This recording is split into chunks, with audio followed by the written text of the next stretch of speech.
Em nome do Pai, do Filho e do Espírito Santo. Amém. Amados irmãos e irmãs, é com muita alegria que nós estamos aqui para juntos estudar e meditar o Evangelho proposto pela nossa igreja para este domingo, 30º domingo do tempo comum do ano C. O Evangelho deste domingo se encontra lá no Evangelho de Lucas, no capítulo 18, do versículo 9 ao versículo 14. Mas antes de começar, quero lembrar a você que nós agora estamos com grupos do WhatsApp aqui do canal. Aqui na descrição do vídeo tem 5 grupos, você escolhe apenas um e entra em qualquer um que você quiser e todos os dias você vai receber os links aqui da liturgia diária, tá bom? Eu te aguardo por lá. Mas vamos juntos ver o Evangelho deste domingo. Diz assim: naquele tempo, Jesus contou esta parábola para alguns que confiavam na sua própria justiça e desprezavam os outros. 2 homens subiram ao templo para rezar. Um era fariseu, o outro cobrador de impostos. O fariseu de pé rezava assim em seu íntimo: ó Deus, eu te agradeço, porque não sou como os outros homens, ladrões, desonestos, adúlteros, nem como este cobrador de impostos. Eu jejuo 2 vezes por semana e dou o dízimo de toda a minha renda. O cobrador de impostos, porém, ficou à distância e nem se atrevia a levantar os olhos para o céu, mas batia no peito dizendo: meu Deus, tem piedade de mim que sou pecador. Eu vos digo, este último voltou para casa justificado, o outro não. Pois quem se eleva será humilhado, e quem se humilha será elevado. Amados irmãos e irmãs, esse é um texto muito conhecido, e eu quero trazer algumas nuances que talvez a gente não sabe, mesmo já conhecendo esse texto muito bem. Em primeiro lugar é que acontece algo muito raro nas parábolas. Comumente, as parábolas são ditas para os fariseus, são ditas para os discípulos. Aqui a parábola diz assim: Jesus conta para alguns que confiavam na sua própria justiça e desprezavam os outros. Essa parábola é completamente endereçada a quem confia na sua própria justiça. O que quer dizer isso? A palavra justiça, um dos contextos que nós podemos interpretar esta palavra biblicamente é no fazer a vontade de Deus. Então são pessoas que confiam demais, que estão fazendo a vontade de Deus e desprezam os outros. Em outras palavras, seria isso que está acontecendo para a gente. E veja como é que é essa dinâmica. No versículo 10 diz assim: 2 homens subiram ao templo para rezar. Vamos lá começar daí. O que era o templo naquele tempo, Aqui não está falando que é uma sinagoga. Sinagoga, se a gente fosse tentar imaginar o que seria hoje, seriam praticamente capelas, que só tivesse estudos bíblicos, digamos assim. O templo não. Pensando no nosso mundo católico, seria o local onde acontece a celebração eucarística. Certo? Então, é um local muito mais importante.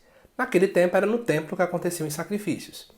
E era comum que o judeu entendesse que no templo era a morada de Deus. Então, se você quer chegar mais perto de Deus, se você quer ter um contato mais íntimo com Deus, não precisa ir para outro lugar. O seu lugar é o templo. Tudo bem? E aí o que acontece? Diz que um deles era fariseu e outro era cobrador de impostos. Vamos entender esses 2 grupos de pessoas, A palavra fariseu, lá do aramaico, quer dizer separado. Era um povo que buscava muito estudar a Torá, que são os 5 primeiros livros da Bíblia.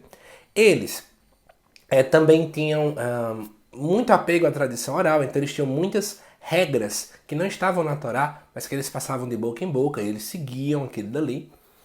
Então, assim, do ponto de vista religioso, sem pensar em algumas atitudes equivocadas, eles eram um povo completamente exemplar. Meditavam a palavra, não perdiam nunca a sinagoga, guardavam o sábado e por aí vai.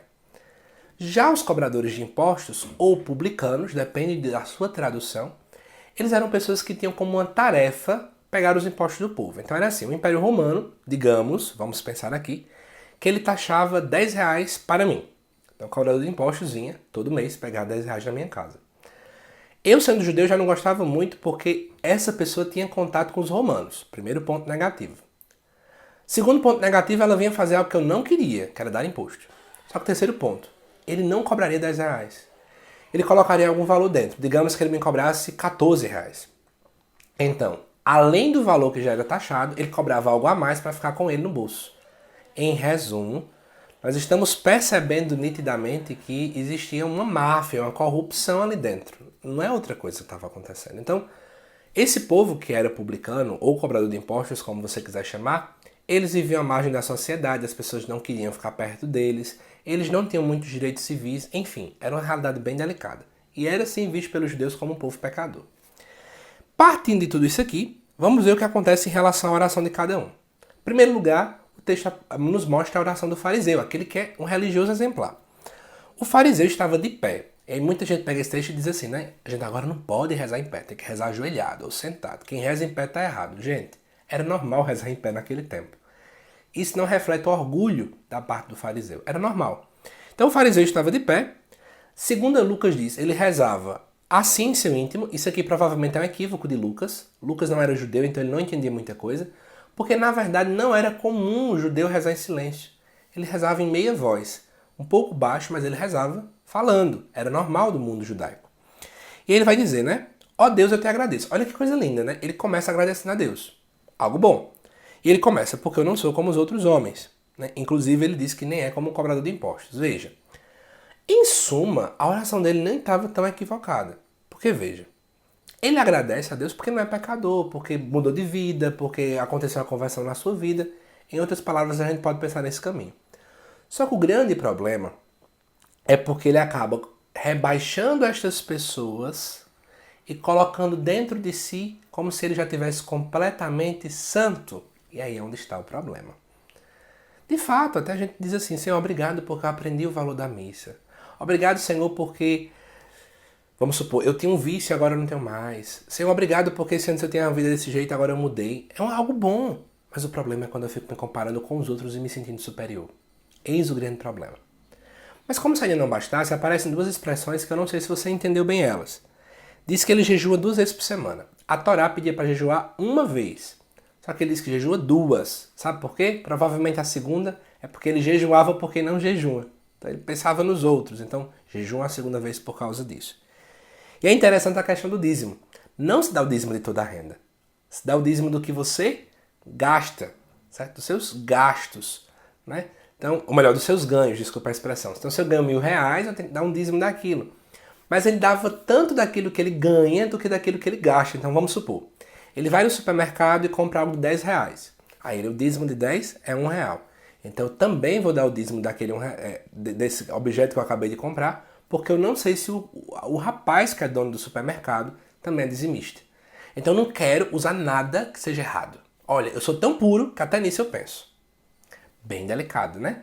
Parece muito com pessoas que dizem assim, eu não vou comprar nada no mercado de fulano porque fulano não vai pra missa, porque fulano não é católico, porque fulano não é isso, porque fulano não é aquilo outro.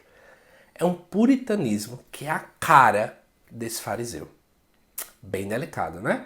Pessoas que dizem, eu não escuto música de fulano tal porque fulano não é católico. Eu não faço isso porque fulano é católico. Eu não tenho mais amizades com pessoas que não são católicas. Ou eu comprava algo na loja de fulano, mas mesmo ele sendo católico, só ia pra missa uma vez por mês. Agora eu mudei, porque eu vou pra casa de fulano, porque lá ele vai semanalmente. E eu tenho medo de ficar impuro. Olha que visão equivocada nossa. E aí chega o cobrador de impostos. Ele fica à distância. Ele se atreve a levantar os olhos para o céu. Era normal para o judeu olhar para o alto, porque no alto é onde Deus mora, era assim que eles pensavam. Então ele se sente indigno e ele bate no peito. A gente lembra muito da oração que a gente faz no ato penitencial. Por minha culpa, minha tão grande culpa. Ele vai apenas dizer, meu Deus, tem piedade de mim que sou pecador. Gente, é tão bonito você perceber que o cobrador de impostos não se sente digno e enxerga que ele é pecador. Ou seja, ele fala da sua verdade. Ele não faz uma oração grande, não faz uma oração cheia de muitas palavras, mas ele apenas reconhece que é pecador. E aí o que Jesus vai dizer? Que o cobrador voltou para casa justificado e o outro não. A palavra justificado é tornado justo, ou seja, esse se santificou. O outro não. E aí a liturgia então nos propõe a refletir sobre como é que é a nossa oração, não é? Será que a nossa oração é uma oração orgulhosa ou uma oração humilde? É uma oração de entrega confiante a Deus de verdade ou uma oração que nós estamos maquiando as coisas? E até o próprio Jesus elogia. Aquele que se eleva será humilhado e quem se humilha será elevado. A grande lição que a liturgia nos propõe para hoje é reconhecer quem nós somos. Isso é humildade. Tenhamos humildade a chegarmos perto de Deus. Porque nós temos muito, mas muito, muito, muito a aprender com Ele. Que Deus te abençoe, amado irmão, amada irmã. Espero que você tenha gostado desta reflexão e até os próximos vídeos aqui do canal.